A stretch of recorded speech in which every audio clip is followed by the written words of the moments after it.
Tell me the truth. Have you ever bought a pair of shoes that hurt your feet just because they looked amazing in a selfie? Or have you ever looked at your bank account at the end of the month and thought, did I get hacked? But then you realized, oops, that was just me buying matcha lattes. Or maybe you are on the other side. Maybe you are afraid to spend a single dollar. Maybe you wear the same boots for 10 years because they still work. You treat your wallet like a temple that must not be touched. You value security over style. Today, we are going deep. We are not just talking about money. We are talking about lifestyle. We are talking about the drama of shopping and why I literally needed that crystal-covered toaster. And we are talking about peace, about savings, about the freedom of needing less. Today, the spender meets the saver. We are going to teach you every single English word you need to master your wallet, from bargain to bankruptcy. Stay with us. This is the essential guide to your money habits.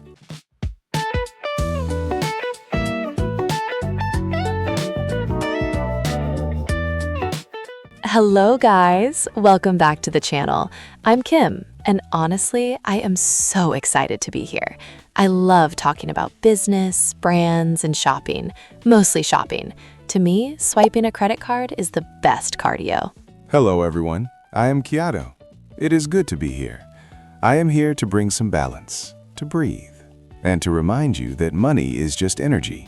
We must respect it, not waste it. Speak for yourself, Keanu. I love wasting it if it sparkles. But that is why we are the perfect team. We represent the two extremes. Exactly. Today we are going to explore vocabulary like budget, frugal, impulse buy, and debt. But first, a small request. Yes, you have to pay the entrance fee. Don't worry, it's cheap. Actually, it's free. Please smash that like button. It is so satisfying. It's like buying a new purse, but it costs $0. And subscribe to the channel. Join our community. It is a smart, long-term investment for your English fluency. Okay, let's start with the basics, the mindset. Spender versus saver. I am definitely a spender. I believe in retail therapy. Let's define that. Retail therapy. It is the act of shopping to improve your mood when you are feeling unhappy. Exactly. If I am sad, I buy shoes. If I am happy, I buy shoes. It is a universal solution. It gives you a rush of dopamine. That is called instant gratification, feeling good immediately, but it fades quickly. I prefer delayed gratification, saving money for something truly important. Waiting is so hard. That brings us to needs versus wants. A need is essential. Food, water, shelter. A want is everything else. Correct, but many people confuse them. They say, I need a new phone, when they actually want a new phone. For me, the line is blurry. Is a private jet a need? I feel like it is. I can't fly commercial. People would ask me for selfies while I am sleeping. It is a safety need. That is what we call justifying. You are creating a reason to validate your desire. But logically, it is a luxury. A luxury is something expensive that is pleasant to have, but not necessary. I love that word, luxury. It tastes like chocolate. But Keanu, tell me about your boots. Are those a need? These boots? Yes, they protect my feet. I have had them for many years. I repair them with duct tape. Duct tape? On your shoes? Oh my God, that is tragic. That is not a vibe. It is practical. Ideally, we look for value, the quality of something compared to its price. My boots have high value. Value is boring. Let's talk about the thrill of the purchase, specifically impulse buys. An impulse buy is an unplanned decision to buy a product made just before a purchase, usually triggered by emotions. Yes, like when you go to the supermarket for milk and you come home with a kayak. A kayak? Did you buy a kayak, Tim? No, but I bought something worse. Okay, story time. This is embarrassing, but it is true.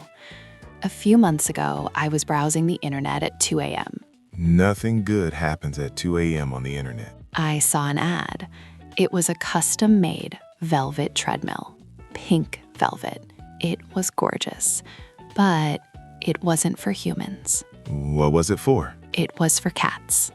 A luxury cat treadmill to keep your cat fit and stylish. Kim, do you have a cat? That is the best part. I don't. I literally do not own a cat.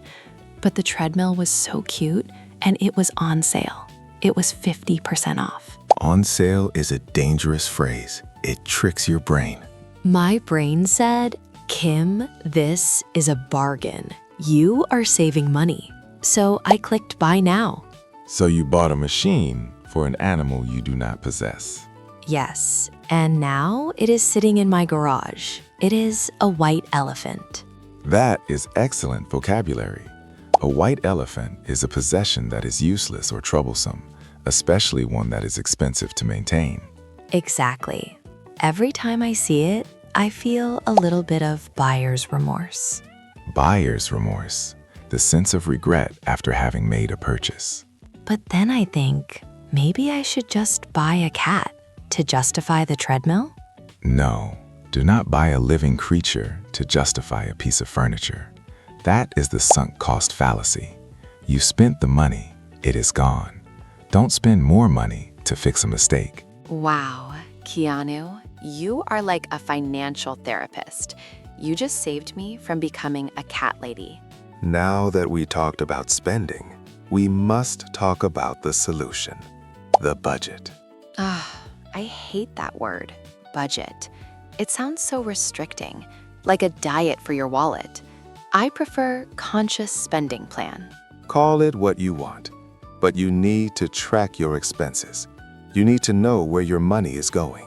I know where my money is going. It is going to Sephora and Gucci and my private chef, Paolo.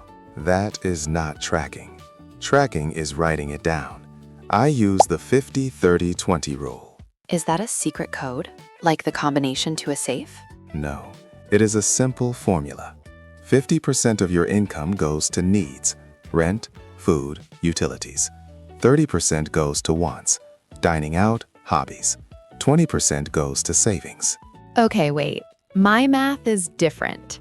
10% needs, 90% wants, 0% savings because YOLO, you only live once. That is a high-risk strategy. You need a safety net, an emergency fund, money saved for unexpected events. If I have an emergency, I just sell a purse. My closet is my emergency fund. It is liquid assets. Technically, a purse is not very liquid. Selling it takes time. Cash is liquid.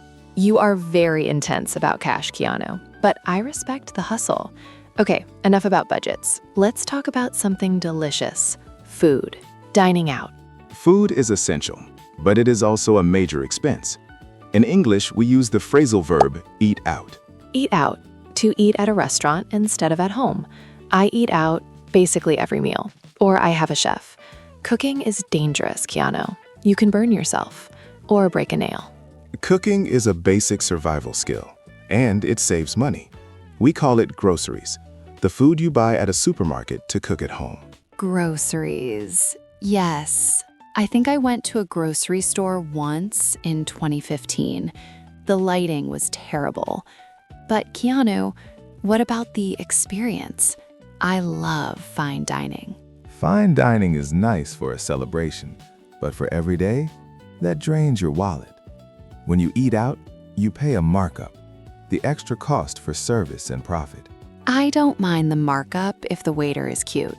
But tell me, do you look at the bill or the check when it comes? In the USA, we say check or bill. And yes, I check it for mistakes, and I always tip. Tipping is mandatory etiquette. 20% is standard. Once I didn't have cash, so I tried to tip the waiter with a selfie. Did he accept it? He looked confused, but I think he sold it online later. It was an asset. Kim, Cash is king. Always carry cash for tips. Now let's talk about leftovers. Ooh, leftovers? That sounds like left behind. Leftovers are the food remaining from a previous meal. I love leftovers. Pizza tastes better the next day. It is efficient. I prefer fresh. If I don't finish my salad, it goes away. Bye-bye, salad. That is food waste. It is bad for your wallet and the planet. Students, invest in Tupperware. Save your food. Okay, let's talk about my favorite thing, travel, vacations, exploring the world. Travel opens the mind, but how we travel is different. I have 2 words, private jet. It is the only way. I call it Kim Air. No lines, no TSA, just cashmere blankets. And I have one word, subway, or public transportation. The subway? Keanu, isn't that crowded with people? It is efficient and cheap. A fare is the money you pay for the trip. In New York, it is $2.90. Wow, you can't even buy a bottle of water for that. But think about the time I save. Time is money. That is a famous idiom. But there is also the joy of the journey. When you are on a bus, you see the city, you see life. I prefer to see life from 30,000 feet, but I respect your vibe. Okay, Keanu, you talk about being humble, but surely when things go wrong, you use your money to fix it? You are a movie star. Not always. Money cannot fix everything. I have a story about this. A few years ago, I was on a commercial flight. Commercial? You are brave. The plane had a mechanical issue. We had to do an emergency landing in a small town called Bakersfield. We were stranded. Oh no, Bakersfield. So did you call a limo or a helicopter? I could have, but there were many other passengers stranded too. So the airline arranged a van, a minibus. I got in the van with the strangers. Please tell me you didn't. Stuck in a van with people staring at you? It was lovely. I realized everyone was tired, so I took out my phone. I played country music on the speaker. You became the DJ? Yes, we sang country songs together. We shared snacks. One guy gave me an apple. By the time we arrived in Los Angeles, we were friends. You sang in a van and ate a stranger's apple? Keanu, you are literally a Disney princess. It didn't cost a penny. Connection is free. That is the lesson. Carpooling. Sharing a ride saves money and builds community. Okay, let's go home. Let's talk about housing. You can rent or own. Housing is the biggest expense. I like a simple home, a cozy home. Cozy is a nice word for small. I own a mansion. It is very minimalist, but expensive minimalist. Everything is beige. I like minimalism too. But for me, it means having less stuff, not expensive beige stuff. Kim, do you pay your own utilities? Utilities? Like Batman's belt? No. Electricity, water, gas, internet? Oh, I just assume the house runs on magic. But I do pay a lot for AC. I like my house freezing cold. That is a high energy bill. Put on a sweater. It is cheaper. Sweaters ruin the outfit, Keanu. But let's talk about renovations. Last month, I moved my swimming pool 3 inches to the left. You moved a pool 3 inches. Yes, the feng shui was off. It cost $100,000, but now the energy flows better. Kim, that is the definition of money down the drain. Literally. We are nearing the end. We must talk about the future. Retirement. My plan is to be famous forever. Fame is volatile. You need a nest egg, an idiom for money saved for the future. You need assets and passive income. I have passive income. My app sells things while I sleep. That is good. But inflation is a risk. When prices go up, your cash loses value. You must invest. Stocks, bonds, real estate. I invest in jewelry. It is tangible and sparkly. Just remember the golden rule. Live within your means. Do not spend more than you earn. And my rule, treat yourself. Life is short. Buy the shoes. We have covered a lot today, from cat treadmills to bus rides. Honestly, Keanu, this was fun. I feel very mature now. I might even return the treadmill. Really? Maybe. Or I will just get a cat. We will see. But thank you for your wisdom. You are very zen. And thank you, Kim. You reminded me that it is okay to enjoy life. Maybe I will buy new boots without duct tape. Please do. For the sake of humanity. Bye, guys. Love you. Don't forget to comment. Are you a saver or a spender? See you in the next video. Be excellent to each other. Goodbye.